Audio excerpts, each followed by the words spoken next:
sen bilen aldın yüreğimden cay. Uzaktan izine karab gülüp çakçaklap perim.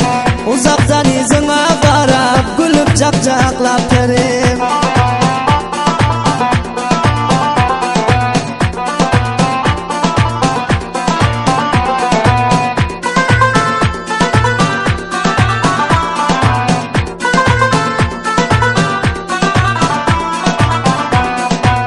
Yaman gen görüp kalıptın giyen kelen darlığını. Biliyorsun uğrunda senin derdin bir şumarlığını. Yenem duçar gelme kadip göllerimin darlığını. Biliyorum yıldızat gülüm mende gönlün barlığını. Yalayı köydürüp beni yürüme kaçakla perim. Yalayı köydürüp beni yürüme kaçakla perim.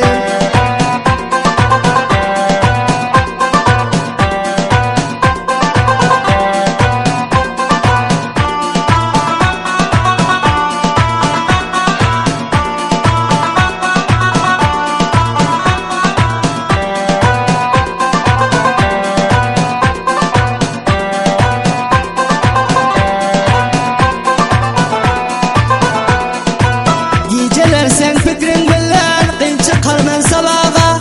Şiirler yazıp okudurmen maktap baştan ayağa.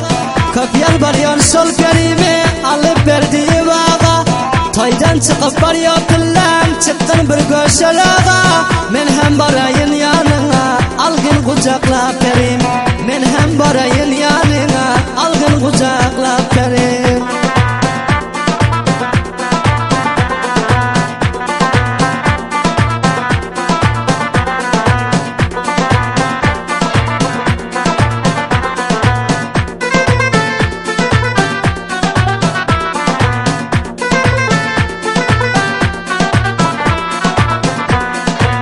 Yad edip şiirler yazdırdım sana misafir yerde. Bir görüp husnu cemali akıl kalmadı serde. Gülüşün gitmez gözümden koydun bir deva derde. Beni görsen gülüp bakıp yüzer tutarsın perde. Bedip kıynap yüreğinden öldür bıçakla perim. Bedip kıynap yüreğinden öldür bıçakla perim.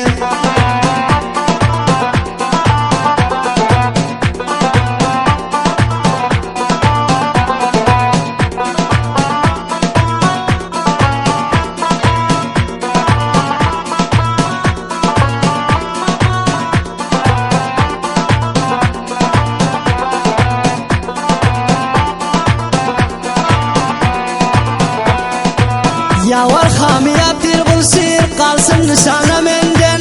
Gülbettin candan vurup sir hayiş etti senden. Dildarım yada düşüp çımkıs ya gün be günden. Perim gerek dadın bolsa aydiranın şarında. Uzadayın neme gerek bolsa peçeklep gülüm.